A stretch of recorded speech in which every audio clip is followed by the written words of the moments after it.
आज हमारे महागठबंधन की जितनी पार्टियां थी उनके साथ हमारी अहम बैठक हुई,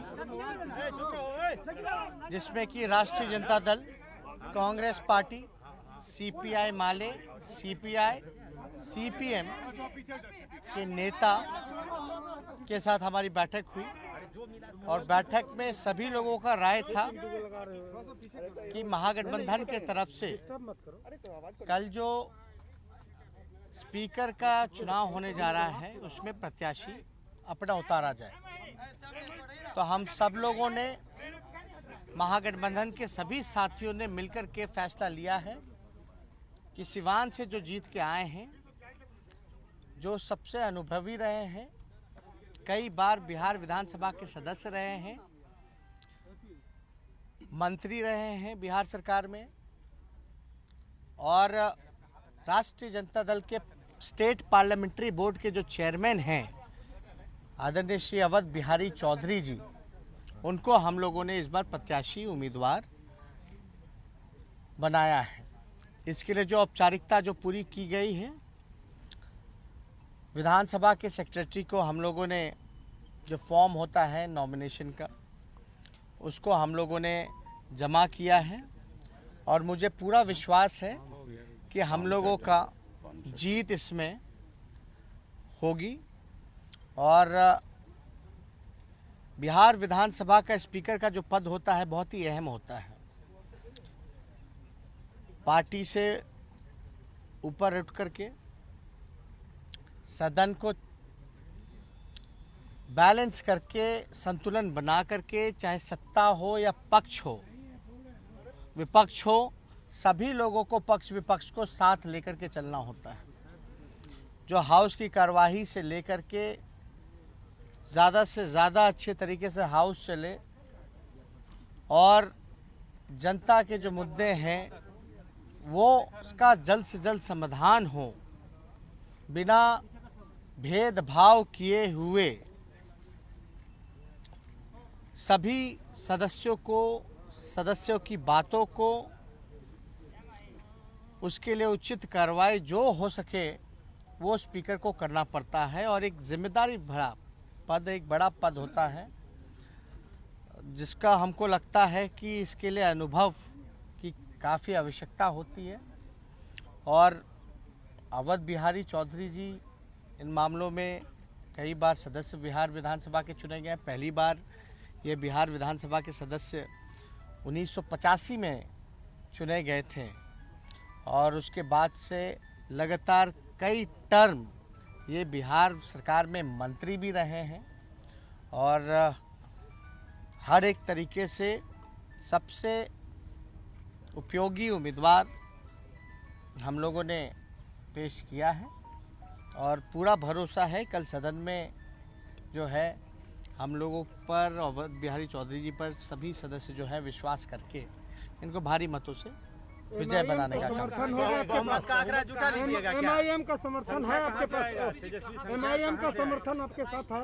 ये सबका होगा, बात हुई है, आप चिंता मत कीजिए। सभी लोगों से हम लोग खुद बात भी करेंगे। और अभी तो नामांकन की प्रक्रिया पूरी की गई है, सभी लोगों को सूचना भी दी जाएगी। और अभी तो पहला नामांकन इन्हीं का हुआ, भी होता है नहीं होता है ये भी देखने वाली बात है। लेकिन क्रॉस वोटिंग होगी?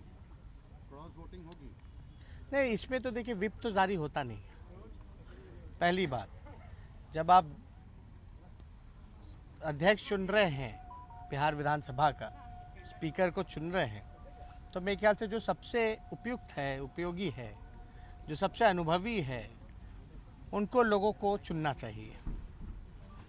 तो इसमें परंपरा सर्वसम्मति से अध्यक्ष चुनने की रही है, क्या इस बार उस परंपरा का निर्वहन? देखिए, परंपरा सर्वसम्मति से है, लेकिन आप देखे होंगे कि परंपरा तो डिप्टी स्पीकर की भी रही थी। लेकिन पिछले सत्र में हम लोगों ने कई बार सरकार के सामने, अध्यक्ष उस समय के जो रहे हैं और मुख्यमंत्री के सामने हम मिलकर के भी ये मांग रखे कि भाई डिप्टी स्पीकर का पद विपक्ष को जाता है, लेकिन इस पर कोई कार्रवाई सुनवाई नहीं की गई। लेकिन परंपरा तो यही है, और जो नियमावली कहती है बिहार विधानसभा का कि कोई भी अगर प्रस्तावक हो तो वो नामांकन कर सकता है, तो ऐसे कोई परंपरा की बात नहीं है। लेकिन एनडीए चुनाव में आप लोगों ने भी देखा होगा, जो लोकसभा में राज्यसभा का जो डिप्टी स्पीकर का जब वोटिंग चल रहा था, उसमें से जो ऑपोजिशन पार्टी ने मनोज झा जी को, आरजेडी के जो सदस्य हैं, उनको उम्मीदवार बनाया था।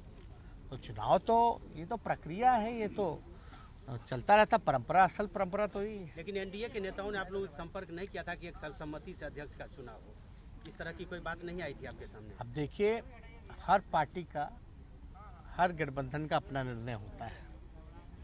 हम लोग तो एनडीए के जितने सदस्य हैं उनसे भी अपील करेंगे, जो सबसे अनुभवी है उसको आप लोग चुनने का काम करिए, जिसकी ईमानदार छवि रही है, जो सबको साथ लेकर के चले, जिसकी भाषा से लेकर के सब कुछ अच्छा है। हम तो चाहेंगे कि ऐसे उम्मीदवार की चयन होनी चाहिए। आपको उम्मीद है कि संख्या बल जुटा लेंगे तेजस्वी जी? अंतरात्मा क्या जागेगी, तो इस पर क्या कहेंगे?